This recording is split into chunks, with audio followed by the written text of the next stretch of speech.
Quand le tambour change de rythme, le danseur avisé ajuste ses pas. À mes frères, ce proverbe-là, il sonne fort comme le tam-tam du village un soir de lune. Il dit tout sans parler. Et aujourd'hui, il résonne étrangement dans les oreilles du peuple camerounais, ce peuple qui sait danser même quand la musique vient de l'étranger. Bienvenue sur Impact Camer, la chaîne où l'on dit tout haut ce que les gens murmurent tout bas. Ici, on ne tourne pas autour du pot comme un moustique perdu dans un moustiquaire. On balance les faits, on les assaisonne d'humour, et on vous les sert chaud comme du soya à la sortie de Nkoldongo. Alors avant tout, abonnez-vous vite. Oui, là, en bas. Parce que sur cette chaîne, chaque abonné compte comme un témoin de l'histoire. Et si tu ne t'abonnes pas, le jour où ça chauffe, tu seras encore en train de demander, mais on ne m'avait pas dit. Rire, aujourd'hui, mes chers patriotes, l'air du pays a un parfum bizarre. Ce n'est pas le parfum du Ndolé, ni celui du Nyondocho. Non, c'est cette odeur de fin de règne, de grands dossiers secrets et de rapports confidentiels qui circulent plus vite qu'un message WhatsApp dans les groupes de tontines. Imagine la scène, au carrefour MVOG-ADA, deux Camerounais refont le monde. Le premier, c'est Chop Chop, toujours à l'affût d'un scoop. Le second, c'est son ami Mebala, celui qui croit seulement ce qu'il voit, et encore, pas toujours. Et Mebala, tu as entendu. Les renseignements américains et français ont dit que Paul Biya serait proche de la défaite. Attends, tu parles du même Biya qui a survécu à la guerre froide, à Internet, à TikTok et même à la Covid. Oui, le même, cette fois, c'est eux-mêmes qui ont sorti les rapports. Rire aux larmes, ah bon, donc maintenant ce sont eux qui votent chez nous. Ah, Cameroun mon pays. Même les nouvelles sérieuses deviennent comédie nationale. On pourrait en faire une série, Mission à Etoudi, saison finale. Et je te jure, Netflix paierait cher pour ça. Mais attention hein, ne riez pas trop vite. Parce que quand les puissances occidentales commencent à évaluer la stabilité d'un régime africain, c'est rarement pour le féliciter. C'est un peu comme quand ta belle-mère dit qu'elle vient juste te rendre visite, tu sais que le sermon n'est pas loin. Et ces rapports-là, ils font déjà trembler plus de gens que la facture des néos à la fin du mois. On parle de signes d'essoufflement, de faiblesse du système, de succession incertaine. En résumé, les grandes oreilles du monde disent que le Cameroun entre dans la zone de turbulence. Mais chez nous, turbulence ne veut pas dire chute. Parce qu'ici, même quand le train est en panne, on descend pour pousser. Le peuple camerounais, c'est le seul au monde qui peut faire avancer un système à la force de la patience. Mais Chop Chop, tu crois à ça toi. Moi, je crois en Dieu seulement. Mais quand le diable parle, j'écoute quand même, au cas où. Rire aux larmes, tu es fort hein. Dans ce pays, on ne lit pas les rapports de renseignement, on les devine. On lit les visages, les discours, les nominations, et les silences. Parce qu'ici, un silence politique peut durer plus longtemps qu'une route en chantier. Et pendant que les chancelleries écrivent leurs conclusions, le Cameroun, lui, continue à vivre.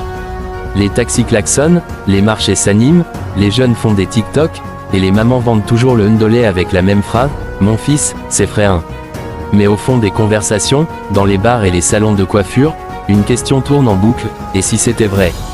Et si vraiment, le vent de Yaoundé commençait à tourner? Parce qu'entre nous, ce n'est pas la première fois que l'Occident prédit la fin d'un régime africain. Ils avaient déjà prédit celle de Mugabe, de Kadhafi, de Blaise Compaoré, et parfois, ils n'avaient pas tout à fait tort. Mais le Cameroun, c'est pas n'importe quel pays. Ici, la politique, c'est un art martial. Même Bruce Lee aurait pris des notes. Les stratégies sont si subtiles que même Google Maps ne peut pas suivre le chemin du pouvoir. Mais tu sais, Mebala, les Français et les Américains ne disent jamais ces choses-là pour rien. Oui, mais depuis qu'ils ont dit que l'Afrique était le continent du futur, on attend toujours le futur là. Rire aux larmes c'est vrai, mais leur timing, à ces gens-là, n'est jamais innocent. Quand ils sortent un rapport, c'est qu'ils ont déjà sorti les calculatrices géopolitiques, les graphiques, les photos satellites, et parfois même les scénarios de succession. Et pendant que ça bavarde à Paris et Washington, ici, la vie continue. Les embouteillages de Douala battent des records, les élèves récitent l'hymne de la jeunesse, sans savoir que c'est devenu un champ de patience, et les fonctionnaires attendent toujours le nouveau départ, promis depuis quel quinquennat déjà. Mais nous, à Impact Camer, on ne vient pas juste raconter ce qu'ils ont dit. Non, on vient décrypter, analyser, traduire en langage du quartier ce que ces rapports veulent vraiment dire pour nous, les Camerounais de la réalité quotidienne. Parce que la vraie question n'est pas que dit la France ou l'Amérique, mais qu'est-ce que nous, on veut pour notre propre avenir. on ne peut pas laisser d'autres écrire la dernière page de notre histoire pendant qu'on regarde la télé. Et puis, soyons honnêtes, si l'Occident prédit la défaite de Paul Biya, c'est peut-être qu'il voit quelque chose bouger, ou qu'il veut que quelque chose bouge. Dans les deux cas, mes frères, ça nous concerne tous. Parce que quand le vent se lève, même les feuilles doivent choisir leur direction. Alors avant qu'on plonge dans les détails de ces rapports explosifs, oui, explosifs, prenez le temps de liker la vidéo, de vous abonner et de partager à vos amis. Parce que sur Impact Camer, on ne fait pas du journalisme plat, on fait de la vérité qui pique un peu, comme le piment de Mbanga. Piment rouge. Et n'oubliez pas, ici, on rit, mais on réfléchit. Parce que le rire, c'est notre arme contre la peur. Et la lucidité, c'est notre passeport pour le changement. Alors, riez avec nous, mais ouvrez bien les oreilles, les temps qui viennent seront bruyants. Allez, attachez vos ceintures, mettez vos écouteurs, et préparez-vous à plonger dans le dossier qui fait trembler les salons diplomatiques. Les rapports français et américains parlent, et Impact Camer vous révèle ce qu'ils ne disent pas à voix haute. À une semaine du scrutin présidentiel camerounais. Chapitre 1. Quand les tambours de l'Occident résonnent à Yaoundé. Quand tu vois la fumée au loin, ne dis pas qu'il n'y a pas de feu. Dis plutôt que le vent souffle dans une direction que tu ignores. Mes frères, mes sœurs, que se passe-t-il quand les tambours de Paris et Washington se mettent à battre ensemble? Est-ce pour annoncer la pluie, ou l'orage?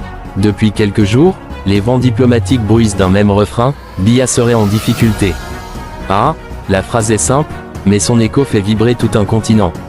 Les Camerounais, eux, écoutent avec une oreille méfiante. Parce qu'ici, on a appris que quand le blanc s'intéresse trop à tes affaires, c'est qu'il a déjà sorti le stylo pour signer à ta place.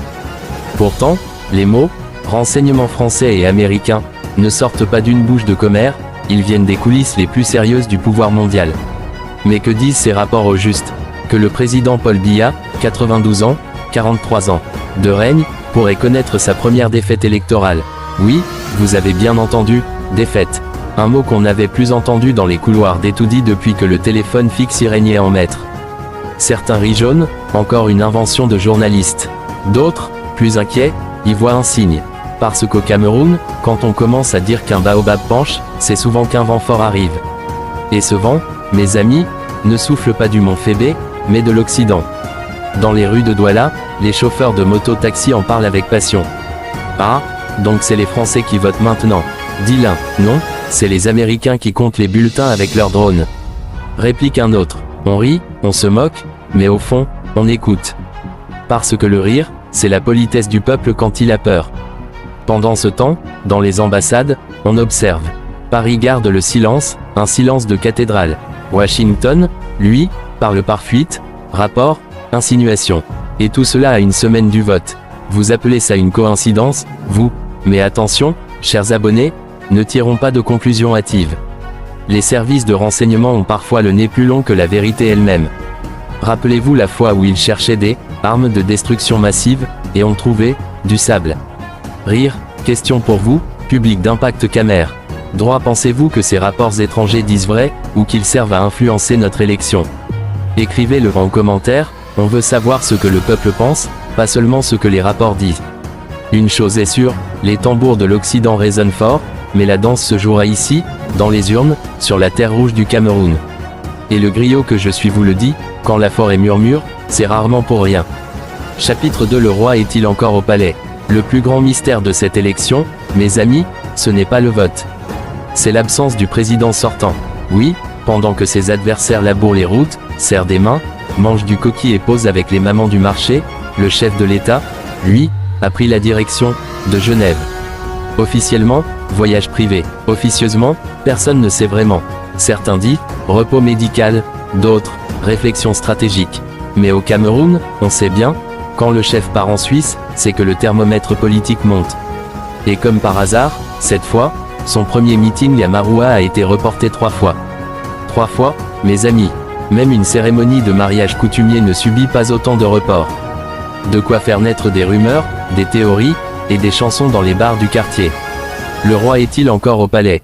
C'est la question qui trotte sur toutes les lèvres. On la murmure dans les taxis, dans les salons de coiffure, même dans les églises. Parce qu'au fond, le peuple aime son chef, mais le peuple veut aussi savoir qui gouverne, et depuis où. Pendant ce temps, sa fille, déjà installée à Genève, gère la logistique. On dit qu'elle a une suite réservée à l'année à l'Intercontinental. Certains plaisantent, elle paye avec les miles présidentiels. Mais derrière les blagues, se cache une inquiétude réelle, le pouvoir est-il encore au Cameroun? Les services de renseignement, eux, observent cette absence prolongée et y lisent un signe de faiblesse. Pour eux, une campagne sans candidat, c'est comme un ndolé sans arachide, ça n'a pas de goût politique. Mais le Cameroun, lui, continue de tourner. Parce que, ici, même quand le roi dort, le peuple travaille. Pourtant, on le sent, quelque chose a changé. Une lassitude, une attente, un silence avant la tempête.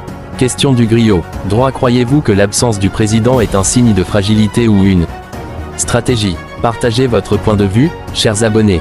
Le débat, c'est vous qui le faites vivre. Chapitre 3. Les puissants chuchotent, le peuple écoute.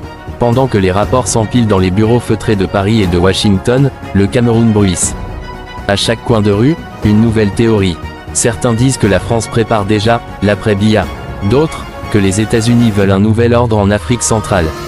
Mais pourquoi maintenant? Pourquoi, à une semaine du vote?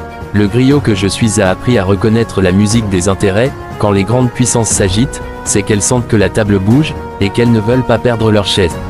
Les observateurs diplomatiques parlent d'un réajustement stratégique. Traduction, ils ne veulent plus miser sur un cheval fatigué. Pourtant, jusqu'ici, la France a toujours tenu la bride du pouvoir camerounais avec assurance. Alors, qu'est-ce qui a cassé? Peut-être la peur de l'instabilité. Peut-être le calcul froid des affaires. Peut-être aussi la montée de nouvelles voix, plus jeunes, plus connectées, qui refusent de vivre encore dans les mémoires d'un Cameroun figé. Et au milieu de tout cela, le peuple regarde, silencieux, comme devant une partie d'échecs où les rois se déplacent sans bruit. Le griot vous le dit, quand les éléphants se battent, c'est l'herbe qui souffre. Mais cette fois, l'herbe semble avoir appris à pousser vite. Les discussions montent, et si c'était notre moment? Et si le changement venait enfin, pas par la rue, mais par les urnes? Ce rêve-là, il a le goût du possible. Et il effraie ceux qui avaient juré que rien ne changerait jamais. Alors, je vous pose la question. Droit, pensez-vous que les puissances étrangères veulent aider le Cameroun ou préserver leurs intérêts? Répondez en commentaire. Votre avis, c'est notre boussole populaire. Chapitre 4. Le souffle du changement, ou le dernier mirage. À mesure que le 12 octobre approche, le suspense devient insoutenable. Les meetings s'enchaînent, les micros s'échauffent, les rumeurs explosent. Et pourtant, une seule question plane au-dessus du pays, le Cameroun est-il prêt à écrire une nouvelle page? Les rapports étrangers, eux, continuent de circuler, alimentant les spéculations. On parle même de plan de transition, de restructuration diplomatique, de répartition des cartes économiques. Bref, tout le monde prépare l'après, sauf peut-être ceux qui sont encore dans le pendant. Mais ici, on connaît la résistance du vieux baobab. Paul Biya, c'est un rock politique. Chaque fois qu'on l'annonce fini, il revient comme un phénix en costume 3 pièces. Alors, qui osera vraiment parier sur sa chute? Le griot vous le confie, la vérité de ce scrutin ne se jouera pas à Paris, ni à Washington. Elle se jouera dans les cœurs des Camerounais, dans les files d'attente devant les bureaux de vote, dans le courage tranquille de ceux qui veulent simplement être entendus. Ce n'est pas seulement une élection, c'est une bataille entre le passé et le futur, entre l'habitude et l'espoir. Et dans cette bataille, chaque voix compte plus qu'un rapport secret. Alors, chers abonnés, je vous pose la dernière question. Droit, le Cameroun est-il prêt à tourner la page Biya, ou préfère-t-il encore relire le même chapitre? Conclusion, le murmure des temps nouveaux. Dis donc, Chop Chop, tu penses que c'est vrai tout ça? Me bala, mon frère, qu'importe que ce soit vrai ou faux. Ce qui compte, c'est que le peuple commence à se poser les bonnes questions. Et si le vent changeait vraiment? Alors il faudra qu'on apprenne à voler. Voilà, mes chers amis. Le Cameroun est à un carrefour de son histoire. Entre les rapports étrangers, les silences du pouvoir et les espoirs du peuple, un nouveau chapitre s'écrit, peut-être même, sous nos yeux. Et toi qui regardes cette vidéo, ne sois pas simple spectateur, sois acteur de ton temps. Abonne-toi, commente, partage. Parce qu'ici, sur Impact Camer, on ne cherche pas à faire du bruit, on cherche à faire bouger les consciences.